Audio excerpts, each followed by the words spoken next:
Olá pessoal, bem-vindos ao canal Caçadores de Cinema, e hoje vou falar aqui um pouco sobre alguns filmes do cineasta Tobe Hooper, que é um dos grandes nomes do cinema de gênero. Apesar da sua carreira bastante irregular, ele deixou uma pequena leva de grandes clássicos, né, do cinema de gênero. Claro que eu tenho que começar esse vídeo falando sobre a sua obra de estreia, Massacre da Serra Elétrica, de 1974. Um filme que trouxe aí para o panteão dos grandes vilões do cinema o icônico Leatherface, embora depois o Massacre da Serra Elétrica tenha ganho sequências cada vez mais duvidosas, né? A continuação foi dirigida também pelo Tobe Hooper, de 1986, ainda é um filme bem divertido, é um filme que ele vai completamente no caminho contrário ao que ele fez no primeiro Massacre da Serra Elétrica. É um filme cru, um filme tenso, apesar do nome sugerir que tenha muita violência gráfica e tal. Ele é um filme violento, mas ele não é aquele violento que joga tudo na tela. Você imagina assim, deve ter gente sendo triturada pela serra, deve ter gente sendo partida ao meio e o sangue espirrando. Não é isso. Ele é um filme que sugere muito mais do que ele apresenta em cena propriamente dito. O Massacre da Serra Elétrica é um dos maiores clássicos do cinema de gênero, do cinema de horror, e o Leatherface, ele é um dos maiores vilões, assim, uma pena que depois ele foi cada vez mais sendo ridicularizado nas continuações. Ele tem um remake muito bom, começo dos anos 2000, acho que 2003, se não me falha a memória, um remake muito bom, que ele respeita o seu original e ele consegue trazer bastante daquele clima tenso, embora obviamente, né, muito mais limpinho no seu sentido literal da coisa, falando graficamente. Bom, o outro filme que eu vou mencionar aqui também é um grande clássico da Globo. Ele passou trocentas vezes, especialmente nas madrugadas, Corujão, Campeões de Bilheteria, também passou bastante no Domingo Maior. Eu estou falando, é claro, de Força Sinistra, filme de 1985, que muita gente com certeza deve lembrar pela Matilda May. Força Sinistra tem um dos roteiros mais insanos já feitos, né?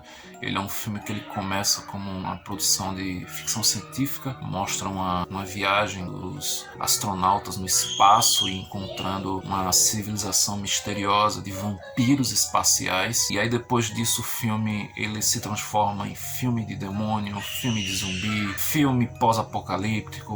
Força Sinistra, apesar de ser um filme divertidíssimo, né, ele é um filme que foi um dos responsáveis por um dos maiores fracassos da Canon. É um filme que faz parte do contrato que o Tobe Hooper assinou com a Golan Globus, no qual incluía o Força Sinistra, o Invasores de Marte e o Massacre da Serra Elétrica 2. Felizmente foram grandes fracassos da Canon, mas não deixam de ser filmes divertidíssimos, e o Força Sinistra certamente é o seu melhor trabalho depois do Massacre da Serra Elétrica, na minha opinião. Bom, um outro filme que foi feito assim pouquíssimo tempo depois do Massacre da Serra Elétrica, uma coisa que tem que ser dita sobre o Tobe Hooper é que, ao mesmo tempo que o Massacre da Serra Elétrica se tornou assim seu grande êxito, ele também foi talvez o culpado de ele nunca ter conseguido lançar algo à altura do seu filme de estreia. E o seu filme seguinte, o Eaten Alive, que aqui foi lançado pela Obras Primas do Cinema como Devorado Vivo, né? Ele é um filme que ele traz muito da crueza do seu filme anterior, e ele conta a história também de um psicopata que tem como curiosidade, ele cria um belo crocodilo. É um filme que foi inspirado numa história verídica, né? Um serial killer que acredita-se que alimentava também o seu crocodilo com suas vítimas. Agora fugiu o nome do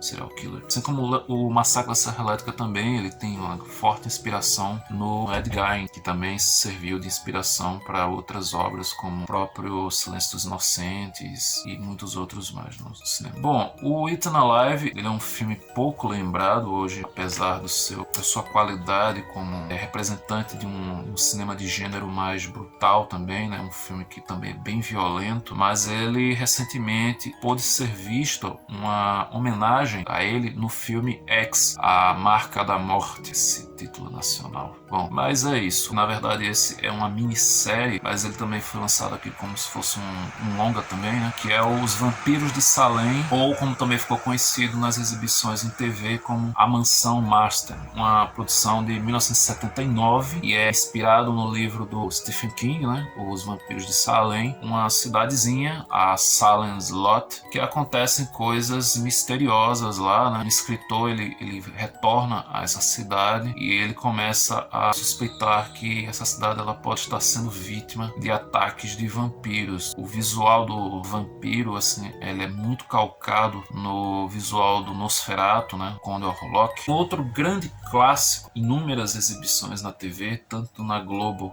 quando ele estreou, quanto anos depois ele foi parar no SBT também, é o Pague para Entrar, Reze para Sair, filme de 1981, que conta a história de um grupo de jovens que acaba testemunhando um assassinato acontecendo nos bastidores de um parque de diversões e a partir daí a vida deles se transforma num pesadelo vivo. Ele tem umas sequências iniciais assim que homenageiam o Halloween do John Carpenter, tem uma cena que lembra muito a abertura do Halloween e é um filme que é ideal para você assistir na madrugada. É um filme que tem toda uma atmosfera perfeita para você assistir numa sessão após a meia-noite.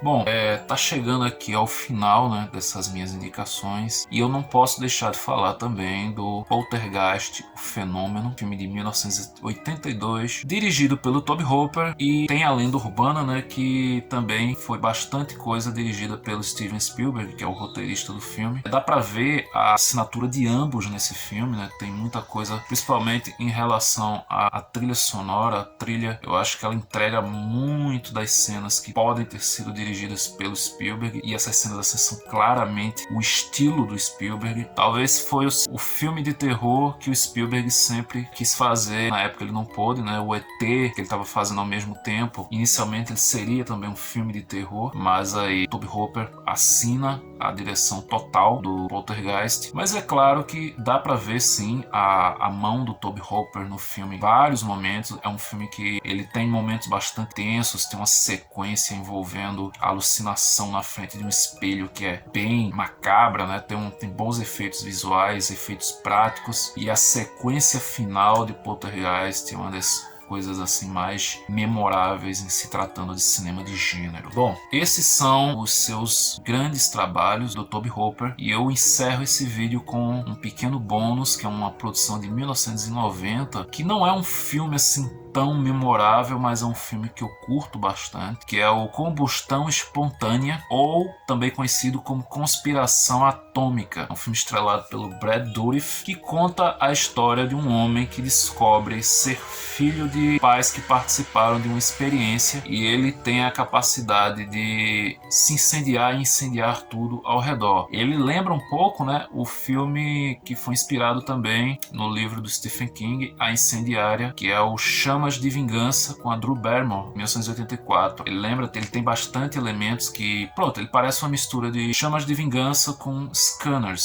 Tem um pouco desses dois filmes. Então fica aí também essa minha recomendação bônus, Conspiração Atômica ou Combustão Espontânea, de 1990. Bom, pessoal, é isso. Até o próximo vídeo.